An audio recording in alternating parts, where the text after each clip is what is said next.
The Illinois Central Railroad was typical of other roads when it came to steam power in the first quarter of the 20th century. At the turn of the century, consolidations were the heavy freight power. These were supplanted by Mikados beginning in 1911. At the time, the IC was part of the empire assembled by Edward Harriman, and the new 282s were of the same design found on other Harriman roads such as Union Pacific and Southern Pacific.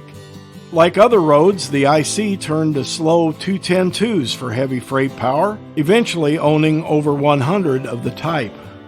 In the 20s, the railroad bought 50 of Lima's pioneering 284s, including the original A1 demonstrator. By the 30s, however, it became evident that the road's existing fleet was inadequate for the higher speeds needed to keep freight schedules competitive. Freed from passenger service by the Depression-era slump in traffic, 2400 Class 482s proved ideal for fast freight service. Anticipating an increase in traffic with the end of the Depression, management embarked on a program to rebuild 56 of the 210-2s into fast dual-service 482s. The first of these highly successful rebuilds was number 2500, which survives today in Centralia, Illinois. The 2500 is one of only 3 big IC steam locomotives in existence, along with sister 2542 at Macomb, Mississippi, and Mikado 1518 at Paducah, Kentucky. For years, a mainstay of the group that cares for number 2500 in Centralia was retired engineer Frank Baumgartner. Frank began his railroad career in the early 50s, firing on the IC in Kentucky as well as working as a hostler in Centralia, and was very familiar with the 2500 and her sisters in the later years of the steam era. On an afternoon in 1993, Frank gave us a close-up tour of number 2500.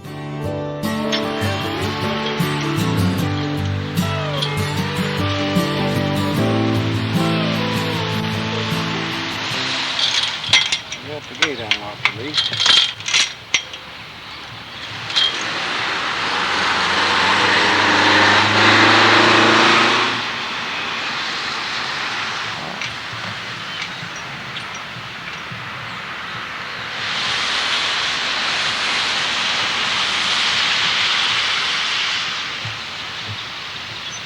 Turn the pumps on before you move. You don't want to move it. We'll turn the pumps on here and pump up some air. Got to open these drain cocks down here and blow this water out. This one here is free yet, but this one here is a little sticky. Get the pumps on both sides and take the chain out from under it.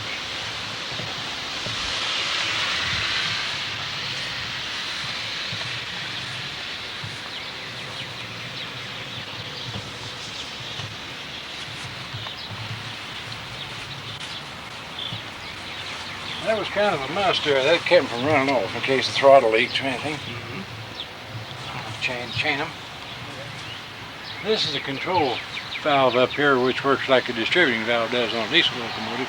Does the same thing. That's where the cocks you cut out and cut in to fix the engine to double head, so that the engineer on the head unit can handle brakes on this one.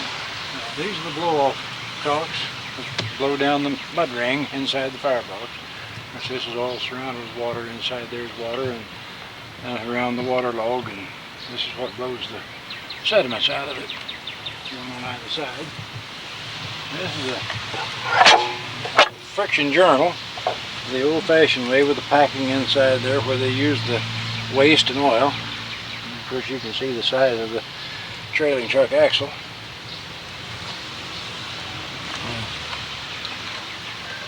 This is the right injector here. The delivery tube's inside of here. You pick it up through here. Whenever you pick up, where you turn both the water and the steam on. And of course the water comes from the tank through the tank hose here, through the strainer, filter strainer, into the injector where it's mixed with the jet of steam coming from here down. Mixed with jet of steam goes out through the branch pipe, which is this pipe here, goes up and along the boiler and into the boiler checks and in front of the boiler, away from the firebox in. And the reason that is so it doesn't stress the boiler that much by putting cold water in near the firebox in. And you can see the stoker auger where the worm, the stoker auger comes from the tender back underneath there all the way through and brings the coal up. And the standard people, they powered their stoker with a 2-cylinder steam engine. I don't know what the horsepower rating is, but nevertheless it's plenty large enough to handle that stoker over. And if you look back in the back, you can see the universal joint and the drive line for it to where it drives off the, and that's it. The 2-cylinder heads of it, and that's the cylinders. That's the stoker engine. And of course it's a standard stoker. I'll close this up on this slide here to lengthen or shorten the valve travel. This being the eccentric rod, this is what got you the motion to begin with, the monkey motion to begin with. So this eccentric rod here. Now, what kind of valve gear do they call this type? This is a wall shark. Wall shark. Yeah, this is okay. a wall shark valve gear. That, by the way, the 2600 had a Baker valve gear, and so did the 8000. They had Baker. Which both of them are good valve gears, and the wall shark is very popular. Very popular. A lot of railroads use it. But the other used an Admiral D. Baker valve gear. A good valve gear, but it didn't use that slide. It used a bell cranking mechanism that accomplished the same thing. Yeah. This rod inside here, which you can't see, is of course the combination lever, and this being the lap and lead lever, and the lap and lead link, the crosshead pin, the crosshead topper, and the crosshead guide, right main rod, that is the main rod, and of course the rest of them are side rods. That pipe that comes in return bins up there, that was mainly to cool things, cool air. Yeah. If you hadn't cooled it, probably those brake valves would have gotten a lot hotter than they did because they were hot anyway. You know, they all got hot anyway. That's the reason everybody wore gloves to even operate a load. You know, not always, but that's those big threaded rods in there to adjust the brakes, brake shoes, brake travel. And of course, there is the brake cylinder for the front trucks, front drivers right here. And there is no brakes on these engine trucks. This is what dumped the ash pan. Yeah. Pull the lock up and dump the ash pan. Yeah. This is the ash pan. Yeah. We hoed and we punched and we done everything else to get the centers out of it, and it was a chore. I'll bet it was. But a beautiful old engine. These stay bolts with the holes in them here, I want to talk about them a moment. These were called telltale stay bolts. And the reason that they had this hole about the size of an 8-penny nail was if a bolt broke inside, the steam would come out the end of it and we could identify the broken bolts real quick. And then the Boilermakers replaced them. But those are telltale bolts. And these are stay bolts, S-T-A-Y. The crown bolts are those longer bolts that go up. And these here are called flexible stay bolts. And of course on it around there. And they've got the caps on them. They're flexible bolts and they're fixed to where that they can actually move in there. And if you had something like this movable, naturally it'd leak all the time.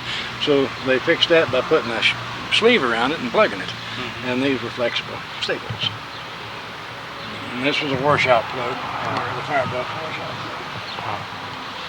A very capable machine. As you can see, the thickness of the tire here, it's new. The tread's hardly worn any. Were the tires painted white in regular service? No, or normally is this they just were. for? This is just for show purpose. No, they never painted the tires. If you saw any white paint on them whatsoever, it was for the purpose of magnifluxing, you know, finding cracks in them. Right. Now, a lot of times, especially toward the end, before that they always washed it off, but they just left it on there because every trip in they'd want a magniflux, you know. Now, about these main drivers, this is called a box spoke, and these are filled with lead. And they must weigh within about 50 pounds of one another from one side to the other. They want them to weigh real close together. That's awful hard to do when you're dealing with that much lead, you know. But these are filled with lead for counterweights. And of course, this crank pin here, it's set a quarter out the other. See, the other crank pin will be up like that or down like this, and then this one. As you see here, the piston right at the forward end of the stroke. Of course, if it was back, it would be the length of this cylinder back, and this crosshead pin would be back about here someplace, and the pin would be further back. That's a lubricator. That's an Edna universal lubricator. We used Nathan's and Edna's, and that happens to be an Edna. Oh, you can see where the oil is pumped in through those valves up there where it could be regulated. As it was pumped in, and that mechanical department regulated, set those to where it could be dripped in at a certain rate, and Normally on long down grades where you were drifting a locomotive, such as 14, 15 mile long down grade, we opened the throttle some and let the engine have some steam, and the reason for that was that cylinder oil had to have steam to get it all over the cylinder. So whenever that live steam hit it, it would just carry it every place and you had oil all over it, and that was the idea for that. Otherwise it'd drip the oil in, but it might just go right down the drip to the bottom and it wouldn't do any good. And then you want the cylinder to run dry.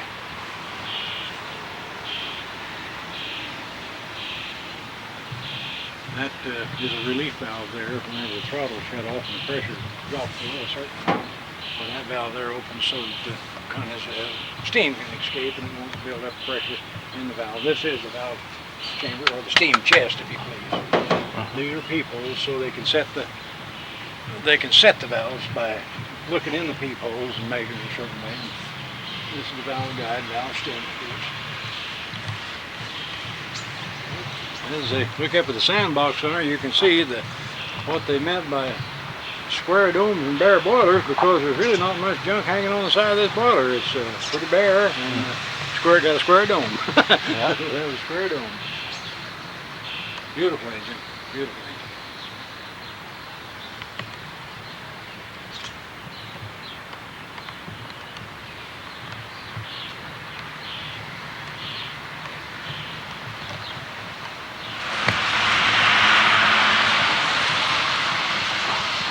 Nothing hanging on this side here at all. Boy, it is bare, isn't it?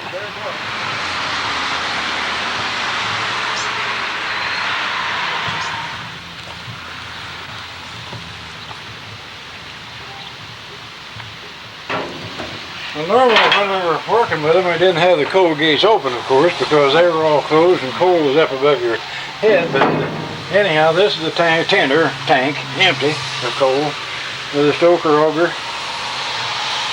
And believe it or not, I have had the coal so low that I'd be back in here working, so it wouldn't slide down. And I had a coal pick, and I could bring the coal down with this auger running under my feet. Dangerous. Oh yeah. Engine rocking around, running fast. And this is a coal pick that they welded in there. That's a coal pick. And here's what we pumped up here. We had a gauge, and I see they've got masking tape over it. Nobody's ever took the liberty to take that off, so I'll take it off and show you what's behind that tape. How about that? But there's a gauge behind there. I'm almost afraid to take it off, afraid someone will break it. But this gives you the, I think you've heard me tell about, well, they've moved this, bent this, but anyway, you pump that up, and when you did, it gives it the inches of water in the tank. And I'll close that up so nobody knows it, otherwise there'll be some of you who want to break it. Right. But this was the halfway cock right here. This big cock right here. We'd open the halfway cock, you heard me talk about going to Louisville and want to know where we're going to go for water. If water trickled out down here when we opened this halfway cock, we knew we had more than a half a tank of water below that. And we didn't know where it was at. I'll close that right now. If we didn't know where it was at, we'd pump it up, and if it pumped it 20 inches or something, we knew we had that much water, and we could operate that far. This was our water box. We just put the jugs, usually two on top, one on top of the other, and packed ice around it. That was where we got our drinking water from. Nobody used paper cups, although we did carry them, and they were carried in a cup holder. Up here, it seemed like the mud dauber took over, but that's where it was carried. How about that? And this is the little swingman seat. We carried the torpedoes, fusees, and you can look down in there and see it. This is actually the swingman seat, which means they carried two brakemen in case of or if you had anybody else riding the engine, such as a top hat, he rode here behind the engineer, so they could observe him.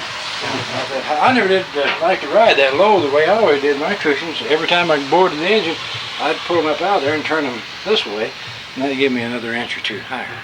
Made me feel more important. Okay. Well, anyhow, this is the fireman side here, stoker throttle valve. This is the throttle valve, but this is the booster, we called it. The reason for it was it had a larger opening in the valve here for the steam. I never did fire with this valve anyhow, I always just used a big valve. And of course the red hand here is the engine pressure. This is the one that you get the red hand to operate with, and of course the white hand is the jet pressure. It's this valve right here, and of course this is the jet manifold. And we regular center jet, right front corner, left front corner, right rear, back rear. And usually we'd adjust these to suit the firebox. I always like to run them with our step. I always like to just turn this center one all the way off and then just crank it. And then the rest of them usually work them wide open and usually work about 50 pound of jet pressure. About that much. And then engine pressure, just whatever it took to. Because you could watch, now this is shut and we can't see it, but this is called a vision box. And we can see the coal coming in. Now it is stuck, and I won't go to trouble opening it, but I don't think well, they've welded. They've welded They've welded. Yeah, they've welded her. That's all right. But but at any rate, and then these may be tacked also, but you could raise this up, and a lot of times we have a jet, we carry the jet hook, and they don't have that on here because it is sharp, and somebody be wanting to stick the other one with it. But now this gauge here is for steam heat. It shows here, of course, it's stuck over on something, but this was steam heat, and you regulated that pressure. That was for the passenger trains. When you couple on the passenger trains, they connected up the steam conduit between the engine and the cars, and then they regulated however much the conductor called for warmth back there, you know, and he would tell you make it a little warmer or whatever. We just run the steam up a little higher. And of course, this is the water valve, water gauge, I'm sorry. And the drain valve or blow down valve was here. Of course, the top cock was right here for this one, and the bottom one, of course, is right here. And the air pump, turret valve for the air pumps is up here. Normally it was left open, and we opened them down there on the ground like I did there normally. Because you're walking right by. This turns the dynamo on, and of course this turns the steam heat on properly. And this here was turned on the steam to the lubricator because you had to have steam. Of course, this was either to shut the cylinder cocks off. Of course, the master valve to shut the cylinder cocks off. That's in case of something get trouble down there where they had to be. And normally we operate them right over, right up here. Cylinder cocks. Of course, I see they left the throttle standing wide open on it. This is the automatic brake valve. And this is running position. This is called a nullifier. On the Illinois Central used that. A lot of roads didn't. And if you could go to this position way around there without this nullifier, that would be called full release. It let main reservoir pressure go right into the brake pipe. And of course, it was to charge a train quickly. But the biggest objection the Illinois Central had, they would go to full release, forget about it, and then when they'd come back to running position, the train was overcharged. So they put these nullifiers on everything, and nowadays we don't even have such a thing, but they did then. And of course, this is service, and this is service, lap, and then of course emergency over here. This being the straight air brake valve was released, and also to bleed the engine brake off after an application was made with the automatic brake valve. And of course, straight air, and that's just exactly what it was. It was straight air run through a reducing valve, and that reducing valve was this valve here. This one up here took care of the brake pipe. These are just feed valves, is what they are. And this operated the blow-off cock on the engineer's side, and of course there's one on the fireman's side. This is a reverse lever. This is the brake pipe cut-out cock. That cuts this brake valve out for the system, and you turn this off and turn the cocks out there, the proper ones on the control valve, and that way if you were double heading, by the engineer on the head engine, he had control of the brakes until such a time as he called for brakes because for some reason he couldn't use them, and then you cut everything back in, and then you had control. So that's the way that worked. This is the sander and the bell and the intermediate sand. This is the air hose. And this little valve right here, it was to cut the low pressure pump governor out, and that allowed the high pressure pump governor to cut in. The reason for that was normally 130, 140 is all main reservoir pressure we carried, and if you needed more than that, like for a long train that you wanted to charge quickly and needed more main reservoir pressure, we just cut the low pressure out and let that go in. That way it would go up to about 160 pounds. And that was the purpose of this little valve here. A lot of people didn't know any better, and they said they was cutting the high pressure pump in, but actually they were just cutting the low pressure out. Is what they did. This is the injector, right-hand injector. These are called non-lifting type injectors because the injector body is located below the water level. This is the water column. This gives the water a chance to level two different places so you get a more accurate reading. These water glasses are across from one another and at the same level. So if you ever in doubt as to your water level, read this gauge here and you should get an accurate level. And of course you blew it down here. But these are the gauge cocks. By the way, it was real serious when you opened this bottom one and nothing come out but a little blue blaze and no steam or no moisture. You was pretty well out of water. And because you must realize that here is the boiler badge plate, which must identify the highest point of the crown sheet, and there is the line.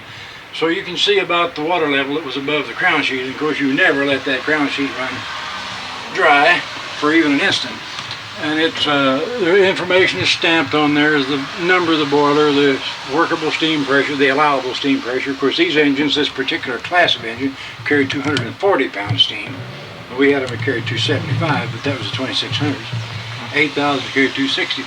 Use him, but we have to use him sometimes. But this is the shaker bar. And this one are here. Then we unlocked. I think this one over here might work. Unlocked him in this method, and we shook the grates, as you can see. Inside, and we had a lot of them to shake. We had 6 sets of grates to shake, and if you had light down the firebox here, you can see that one section of grates being shook. Yeah, I see it. I see the light coming in. Well, that's all open the grates. Those were called pinhole grates. This here was to lubricate the universal joints of this little poured oil, engine oil in, to lubricate the universal joints of the stoker engine. And this was the reverse and forward lever for the stoker engine itself. And that's what operated it. We didn't have to come back here. We left it in forward motion all the time and was always ready to go. But if we ever got a piece of iron hung up in there, we could run it back and forth. And the tank box, it was kind of important because we threw our grips back in the tank box. Whenever we carried luggage in the tank box. So there's a lot more work to running one of these than a diesel. So you were probably glad when the diesels came in, right? Well, not necessarily. No, not necessarily. No, I can see my job paid in the past, although it was a good, either way it was a good career.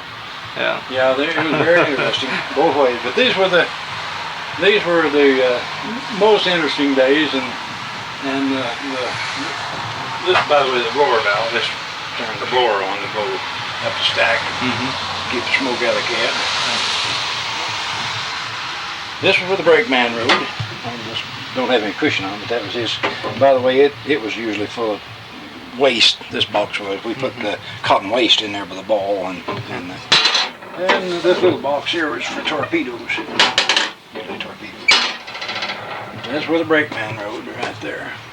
And this thing up here, we carried all the things that was important about the engine. Inspection reports, federal boiler inspection reports, as well as other things. These here were also for that, but we never messed around up here because this was where the log books were kept for the locomotive. For everything that shop people did, we didn't mess around in there because first of all, it would have been no use of us looking at it. And this was the emergency steam reverse, by the way. That's in case the air reverse didn't work, you could turn the steam on real quick and use it should you not move the engine when it didn't have air pumped up. That was the idea. And by the way, that has happened a few times where the emergency steam reverse had to be used. Maybe from no air or no telling what reason, but anyhow we could do. Well, you had to have somebody that really knew what they were doing up here. It took a little while, but it wasn't anything that it took a genius to learn. It was just how interesting it was. Yeah. And I was really interested. Yeah. Very. Yeah. Now this was the inside throttle. This is the throttle, of course, and you can see the stem coming out of the boiler head up there on the packing gland. But these throttle valves were inside the boiler and not the front end throttle where you had the rod went down, the operating rod and the throttle swung out of the roof of the cab. And it wasn't quite as refined as the later multiple throttles, but nevertheless it was a good enough throttle. It worked well. And this was the air hose where we blew the deck out with just what it was, air. And then this was the squirt hose that we wet the deck down with, had to have the injector on, of course, left injector. It had to be on, and of course you turn the squirt hose on, wet everything all down, and then take the air and blow it out and wipe it off. And we kept them pretty clean. How much deterioration there is underneath the lagging, it's hard to tell. But the jacket is in good shape. The engine got new flues, or reasonably new, and it's got new tires on it. The engine's got new tires. It's a good engine. Nice. Be a nice engine to run. I'd just love to have it out on the road. Yeah, boy. These little things here, you could tell how well your injector was doing by looking down there. If you saw one that was overflowing, or that was blowing a lot of steam, well, you realized your injector was getting hot. Then you could regulate it a little differently, like this. Cut the steam down or cut the water down, you know, and make it pick all this water up. We didn't like trying to waste water. And it was just an indicator. Might get a look inside and see the arch. The arch tubes in the arch. Yeah, I mean, this plate here now, Kurt, is the distributor plate, the Stoker distributing plate. By the way, it's got a new one in there too. Now, a lot of times these J-ribs got broken off. I hated to see one that had that because it wouldn't put coal back in the back corners. But the jet head's located right behind there. It had actually it had 15 jet holes in it, the jet head did, but they were 3 little holes about like a darning needle close together, and that's what blew the coal to various points of firebox, because it was up to the fireman to do it, because if you didn't learn to do that, then you done a lot of hard work. And of course, water, this is old boiler head, and this is old water between here and here. The interesting thing too about these locomotives is this particular class of locomotive, you see they built these out of other engines, you know, these 2500s. Were they 210-2s? They were originally 210-2s, numbered probably 3000s. Right. Yeah, a long time ago. And then they had duplex stokers. They didn't have, this is called a standard model BK stoker. Now the standard stoker on the inside is called a model MB standard stoker. Now we use standards all over, we use Hannas and other things, but most of ours were all standard stokers. But early, they had the duplex stoker. And it come up, big barrel on each side, big drum out here like this, and it would turn, it made a lot of racket, and it wasn't that efficient a stoker. And probably if the lagging was off of this boiler and you was to look, you'd see great big patched holes through there where they literally reworked those boilers and patched them. That's the whole time. Okay. So you say the handles? Yeah, the handle of this big wrist in here is broken off. But far, all the way forward was bright. Okay. Of course, midway down that was dim. And then they didn't turn off all the way. We didn't turn it off all the way, just dim and bright. And the switch is for the tender light, the light on? Yeah, this switch up here turns a little light on it. No, these engines were sitting around as long as the dynamo was running, which is this valve right here. As long as the dynamo was operating, well, the headlight burned dim. If we want to turn the headlight plumb out, all the way out, just turn the dynamo off, and that way. Now, this, of course, is a reverse lever. And I see it's not froze, but oh, that's down in the corner our full gear. Normally we didn't like to operate in the corner only starting the train because you couldn't keep steam or water. But as they come up, and usually when they're running on the road, the engine ran somewhere along about there, and a lot of the old engineers put chalk marks on this quadrant here so they could drop it a notch. We call that dropping a notch, you know, and call that hooking up a notch. And, when you set the engine still, you always put it on center, like that. And it was an air reverse, by the way. It wasn't strong arm. It was all done by air. You'll see the operating cylinder down there on the side. Now, the old engines, before air reverse, they were operated by main strength. This is what it was, main strength. Well, they had something called a Johnson bar. Yeah, that was a Johnson bar reverse, and they were, handled all that big machinery by hand.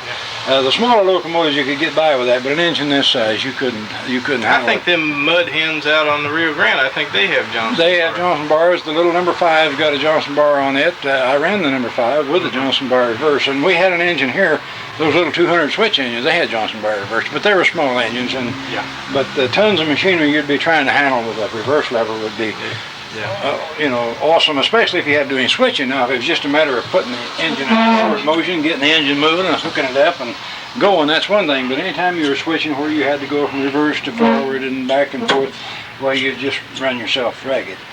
And some of the engines, the Limas, had the screw reverse. It was just like an iron wheel here, and they'd have to screw it forward and screw it backwards, and it was also a pain in the neck. But nevertheless, they got rid of all them too.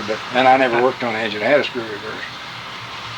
I've seen pictures of them, and I knew what they were. But, Yeah, 2600 was an Illinois Central. It was strictly built for and by the Illinois Central. It was an IC. It was a heavy mountain. It was a heavier engine. It was about the same engine in construction as this. It did use the multiple throttle instead of this type. It did have a BK stoker instead of an inside stoker, but you must remember 2600 was 1941, 42 model engine too, so it was a late model engine. Yeah. And it had all the refinements of a modern locomotive. It had the Class A superheater. You know, it was really a nice engine. These were not quite like that. These are a Class B superheater. The 2400s were we always considered the heavy passenger engine, you know, besides the Pacifics, and they were for the lightweights. Right. So this one saw most of its service. This saw most of its service between points south of Champaign. South of Centralia, someplace. And the reason that I say that is it's not equipped with automatic train stop, and they didn't allow it to operate north of here without having a speed restriction on it. It could operate north of here, but then it was limited to whatever the dispatcher, whatever they limited them to, and I don't know what that was then. But, sort of like they did the 1225 on that trip. I yeah, guess, right. They did that because of the speed recorder, but that wasn't the reason for this. This was because it didn't have an automatic train stop on it. And that is, it didn't have trackside signals, and you had no signaling device when it was like that. See if you didn't have a ATS on it.